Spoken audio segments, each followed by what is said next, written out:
Imagine a world where impossible dreams become reality, where the limits of today no longer define the possibilities of tomorrow. This is the world shaped by visionaries, and few embody this mindset better than Elon Musk. From his early struggles to his revolutionary impact, Musk's life is a testament to the power of visionary thinking, the ability to see beyond the present, to forge paths where others see obstacles, and to build the future before it arrives. Looking at how Elon Musk started his visionary thinking from his early stage, just like the way he explains below. I was working there, so 7 days a week, sleeping at the factory. I worked everywhere I worked in the paint shop, general assembly, body shop. Do you ever worry about yourself imploding? Like it's just too much? Absolutely. No one should put this many hours into work. This is not good. People should not work this hard. They should not do this. It's very painful. Painful in what sense? It hurts my brain and my heart. So this is not recommended for anyone. I just did it because if I didn't do it, then good chance Tesla would die. I don't think you'd necessarily want to be me.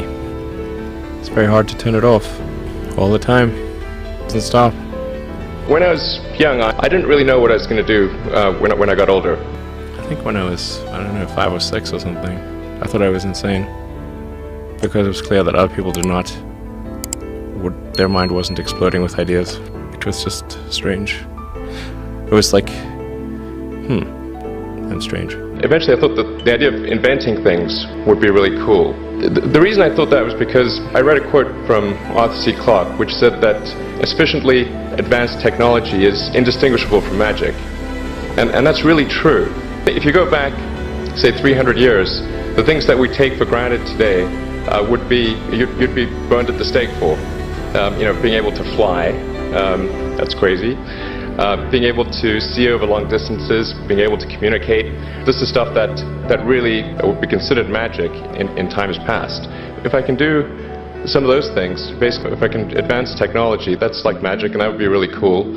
Were you a little naive when you thought I can easily build an electric car and a rocket? I didn't think it would be easy.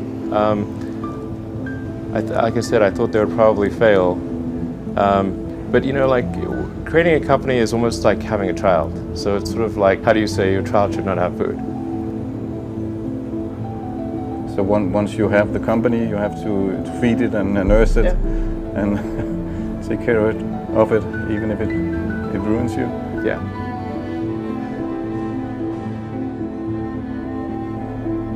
But I suppose there were some tough times in end of 2008. How did you get through that period of crisis? Yeah. 2000 and... Can we just break for a second? Sure, of course. You want to wait a little while? Man, I sure hope it was worth it. Sure hope it was worth it.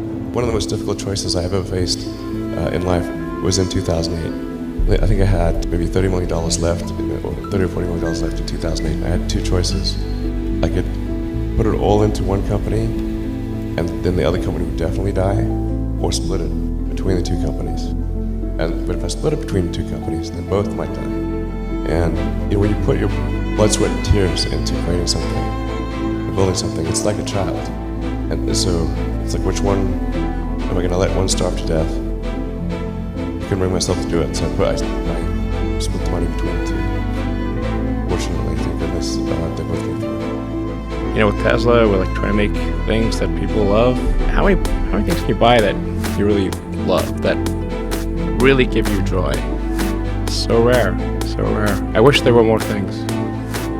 That's what we're trying to do, just make things that somebody loves. Yes, doing something useful for other people that I like doing. Generally, starting a business, I'd say number one is have a high pain threshold. That's it. There's a friend of mine who's got a good saying, which is that starting a company is like eating glass and staring into the abyss. That's generally what happens. Because when you first start a company, there's lots of optimism and things are great. And then, so happiness at first is high. Then you encounter all sorts of issues and happiness will steadily decline. And then you'll go through a whole world of hurt. And then eventually If you succeed, and in most cases you will not succeed, and Tesla almost didn't succeed, and very close to failure, then if you succeed, then after a long time you will finally get back to happiness. And I want to know, what is the one thing that has surprised you about your life? Well, I'm surprised by the whole thing, honestly. I certainly didn't expect for any of these things to happen, honestly. In fact, the only reason I started a company back in '95, an internet company, was because I couldn't get it. There were only a few internet companies, and I couldn't get a job at any of them. So I tried to get a job at Netscape, and sent my resume in and tried hanging out in the lobby, but I was too shy to talk to anyone. And then I was like, okay, well, I guess I'll have to start a company because I can't get a job anywhere. Really liking what you do, whatever area that you get into. Given that, even if you're the best, there's always a chance of failure. So I think it's important that you really like whatever you're doing. If you don't like it, life is too short. If you like what you're doing, you think about it even when you're not working. It's something that your mind is drawn to. And if you don't like it, you just really can't make it work. Well, you want to do, particularly if you're starting a company, you need to work super hard. So what does super hard mean? When my brother and I were starting our first company, I didn't have any money. In fact, I had negative money. I had huge student debts. Well, in fact, I couldn't afford a place to stay and an office. So instead of getting an apartment, we just rented a small office and we slept on the couch. And we showered at the YMCA. And there was an ISP on the floor below us, just a little tiny ISP. And we drilled a hole through the floor and connected a normal cable. That gave us our internet connectivity for like $100 a month. And we're so hot up, we had just one computer. So the website was up during the day, and I was coding at night. 7 days a week, all the time. And I briefly had a girlfriend in that period, and in order to be with me, she had to sleep in the office. So work hard, every waking hour. That's the thing I would say, particularly if you're starting a company. It's very important to actively seek out and listen very carefully to negative feedback. And this is something that people tend to avoid because it's painful. When friends get a product, I say, look, don't tell me what you like, tell me what you don't like. Otherwise, your friend is not going to tell you what he doesn't like. Right. It's going to say, oh, I love this and that, and then leave out this is the stuff I don't like list. And sometimes even your enemies give you good negative feedback. So I actually went to Russia 3 times to look at buying a refurbished ICBM. I can tell you it was very weird going there in late 2001, 2002, going to the Russian rocket forces and saying, I'd like to buy 2 of your biggest rockets. They thought I was crazy, but I did have money, so that was okay.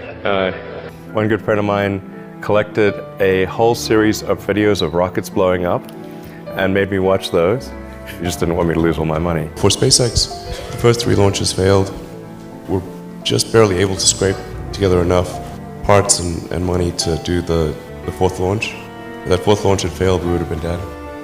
I tried very hard to get the right expertise in for SpaceX. I tried hard to find a great chief engineer for the rocket, but the good chief engineers wouldn't join, and the bad ones, well, there was no point in hiring them. So I ended up being chief engineer of the rocket. So if I could have found somebody better, then we would have maybe had less than 3 failures.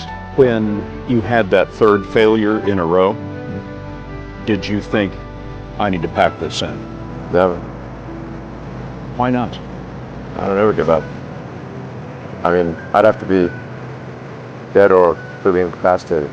You know, there are American heroes who don't like this idea.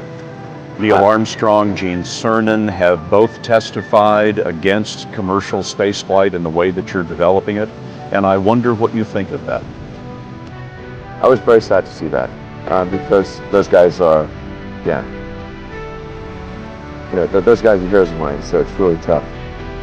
I wish they would come and visit and see the hardware that we're doing, and I think that would change their mind. They inspired you to do this, didn't they? Yes. And to see them casting stones in your direction. It's difficult. Did you expect them to cheer you on? So they're hoping they would. When critics say you can't do this, your answer to them is, we've done it. It was so amazing. Elon Musk was not born into privilege. His childhood in South Africa was filled with loneliness, bullying, and isolation. Yet he found solace in books and technology. While many saw obstacles, Musk saw opportunity. He dreamt beyond his circumstances, beyond his country, beyond Earth itself. At just 12 years old, Musk taught himself programming and sold his first video game. The world around him was ordinary, but his mind was extraordinary, already wired for big thinking, for innovation, for greatness. You need to know that vision starts where limitations end. Musk refused to be boxed in by reality. He reimagined it instead. Despite facing hardship and rejection, Musk pursued higher education in Canada and the US. He wasn't interested in a traditional career. He wanted to change the world. And change the world he did. Talking of PayPal, a revolutionized online payments, making digital transactions seamless. Tesla, that turned electric vehicles from a niche concept into a global movement. What of SpaceX, which took space exploration out of government hands and made interplanetary travel a real possibility? Also, Neuralink and the Boring Company, a very bold experiments that pushing the boundaries of technology and innovation. All these were awesome, vetted by Elon Musk through the power of visionary thinking. Each venture defied convention. Each dream seemed unrealistic. And yet, Musk built what others called impossible. You need to learn from this that visionary thinking is fearless. It challenges norms, disrupts industries, and redefines possibilities. Musk's journey wasn't smooth. He was ridiculed. He was doubted. He faced failures that would have crushed an ordinary person. Tesla nearly collapsed. SpaceX failed multiple launches. PayPal faced rejection. But Musk's visionary mindset didn't crumble. It evolved. With every setback, he adapted, pushed forward, and rebuilt. He believed in progress over perfection, choosing resilience over surrender. The lesson to learn here is that visionaries don't quit. They evolve. They transform failures into stepping stones. Elon Musk wasn't given success. He created it through visionary thinking, a mindset that sees beyond today, beyond limitations, beyond fear. Dream big, then go bigger. Ignore the doubters, build what the world needs. Failures are fuel. Burn them and rise. The future isn't waiting, it's being built. His journey isn't just about business. It's about mentality, about courage, about seeing opportunity where others see barriers. Visionary thinking is not a skill, it's a decision. It's what turns dreamers into creators. It's what transforms ideas into impact. Hearing what Elon Musk said about how to achieve the power of visionary thinking during one of his conversations with Mohammed Al-Gargawi below will shift your thinking faculty and imagination capacity. We had some initial challenges figuring out charging and service infrastructure and various other things, but now it's actually going fairly well, and so the timing seemed to be good to really make a significant debut in this region starting in Dubai. In your opinion, what is the new disturbing thing that will come in technology next? What's next in technology? What's next in technology? That will disturb the way we live, the way we think, the way we do business. Well, the most near-term impact from a technological standpoint is autonomous cars, like fully self-driving cars.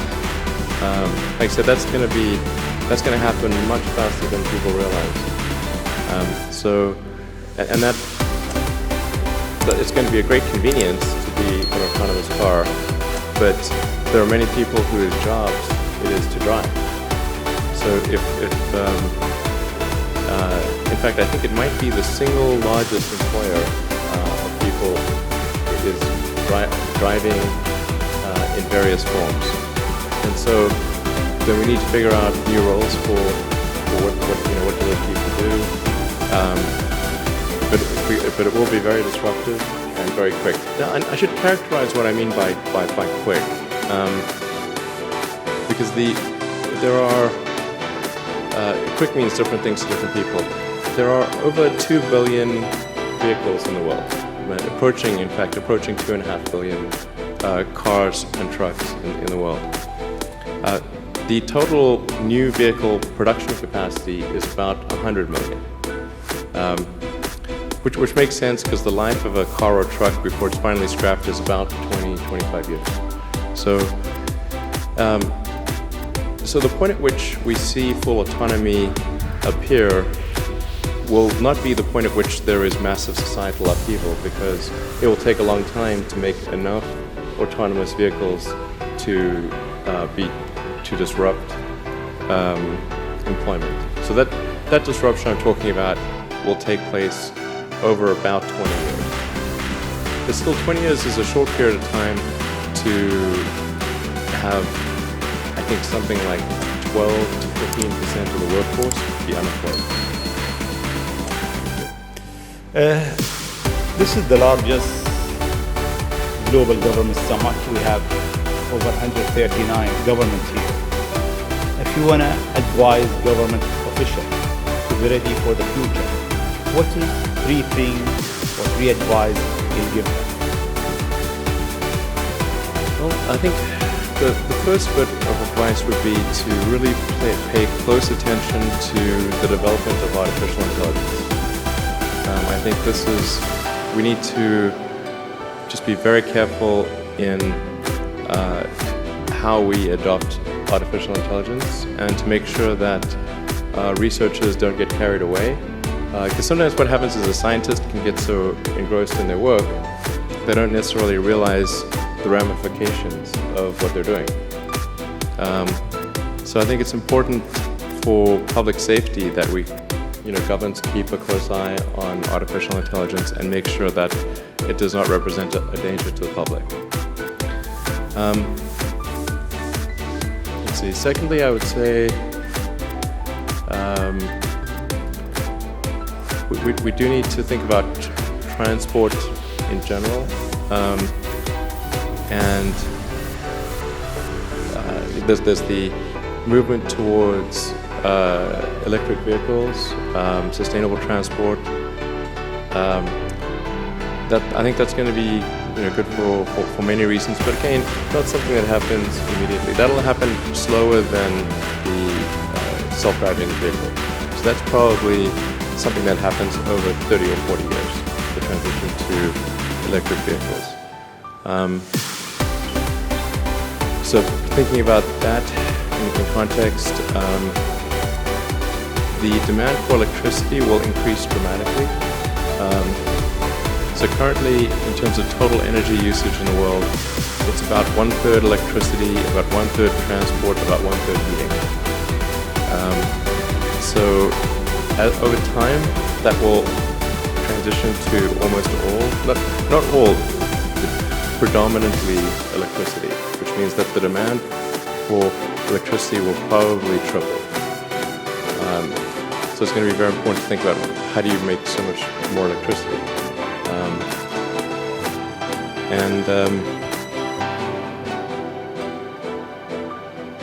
It seems they had an easy job. That's it.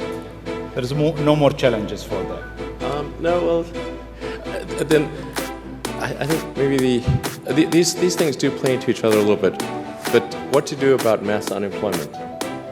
This is going to be a massive social challenge. And I think ultimately we will have to have some kind of universal basic income. I don't think we're going to have a choice. Universal basic income. Universal basic income. I think it's going to be necessary. So it means that unemployed people will be paid across the globe. Yeah. Because there is no job. Machine, robot is taking over. There will be fewer and fewer jobs that a robot cannot do better. That's simply and I want to be clear that these are not things that I think that I wish would happen. These are simply things that I think probably will happen.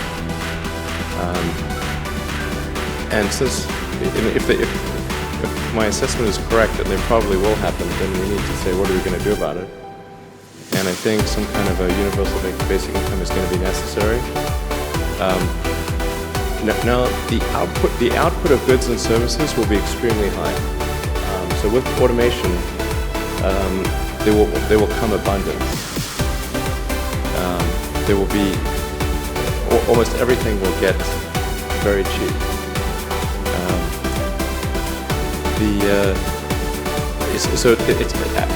I think I think we'll just end up doing universal basic income. It's going to be necessary. The harder challenge, much harder challenge, is how do people then have meaning? Like a lot of people, they derive their meaning from their employment. So if you don't have, if you're not needed, if there's not a need for your labor, how do you? What's the meaning? Do you have meaning? Do you feel useless? That's a much harder problem to deal with. And then how do we ensure that the future is going to be the future that we want, that we still like? No, I mean, I do think that there's a potential path here, which is, and we're really getting into science fiction or sort of advanced science stuff, but having some sort of merger with biological intelligence and machine intelligence. To some degree, we are already a cyborg. You think of like the digital tools that you have, your phone, your computer, the applications that you have. Like the fact that, as I was mentioning earlier, you can ask a question and instantly get an answer from Google or from other things. And so you already have a digital tertiary layer. I say tertiary because you can think of the limbic system, kind of the animal brain or the primal brain, and then the cortex, the thinking, planning part of the brain, and then your digital self as a third layer. So you already have that, and if somebody dies, their digital ghost is still around. All of their emails and the pictures that they posted and the social media, that still lives, even if they died. So over time, I think we'll probably see a closer merger of biological intelligence and digital intelligence. And it's mostly about the bandwidth, the speed of the connection between your brain and the digital extension of yourself. Particularly output. And output, if anything, is getting worse. We used to have like keyboards that we'd use a lot. Now we do most of our input through our thumbs on a phone. And that's just very slow. A computer can communicate at 1 trillion bits per second, but your thumb can maybe do, 10 bits per second or 100 if you're being generous. So some high bandwidth interface to the brain, I think, will be something that helps achieve a symbiosis between human and machine intelligence, and maybe solves the control problem and the usefulness problem. Getting pretty esoteric here. I don't know if this is... It's close. Okay. We got it. Always you think out of the box. Your idea is so huge. You want to go to space. You decided to go to space. You did it. You decided that you want to land your rocket back. You failed 7 times, 8 times. Yeah, something like that. Then it landed. More times than I care to count. Yeah. How do you come with this idea? Actually, sometimes they're pushing the human limit. You are always pushing the human limit. Why? Well, I think about what technology solution is necessary in order to achieve the particular goal, and then try to make as much progress in that direction as possible. So in the case of spaceflight, the critical breakthrough that's necessary in spaceflight is rapid and complete reusability of rockets, just as we have for aircraft. You can imagine that if an aircraft was single use, almost no one would fly. Because you can buy, like, say, a 747 might be $250 million, $300 million, or something like that. You'd need 2 of them for a round trip. But nobody's going to pay millions of dollars per ticket to fly, to do air travel. But because you can reuse the aircraft tens of thousands of times, the air travel becomes much more affordable. And the same is true of rockets. So our rocket costs $60 million roughly. So the capital cost, if it can be used once, is $60 million. But the capital cost, if it can be used 1,000 times, is $60,000. So then if you can carry a lot of people per flight, then you can get the cost of space flight to be something not far from the cost of air flight. So it's extremely fundamental. Because Earth's gravity well is quite deep, Earth has a fairly high gravity, the difficulty of making a rocket reusable is much greater than the difficulty of making an aircraft reusable. And that's why a fully reusable rocket has never been developed thus far. But if you use the most advanced materials, most advanced design techniques, and you get everything just right, then I'm confident that you can do a fully reusable rocket. Fortunately, if Earth's gravity was even 10% stronger, I would say it would be impossible. You need a team around you to deliver a lot of ideas. How do you choose your team? Based on what? Well, I suppose honestly that it tends to be gut feel more than anything else. So when I interview somebody, my interview question is always the same. It's what do you ask? I said, tell me the story of your life. And the decisions that you made along the way and why you made them. And then, and also tell me about some of the most difficult problems you worked on and how you solved them. And that question I think is very important, because the people that really solved the problem, they know exactly how they solved it. They know the little details. And the people that pretended to solve the problem, they can maybe go one level and then they get stuck. So, what was your biggest challenge in life? Biggest challenge in life?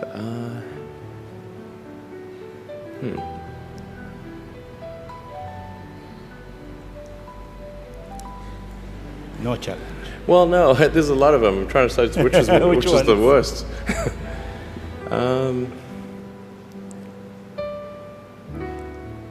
I think just thinking about how to spend time.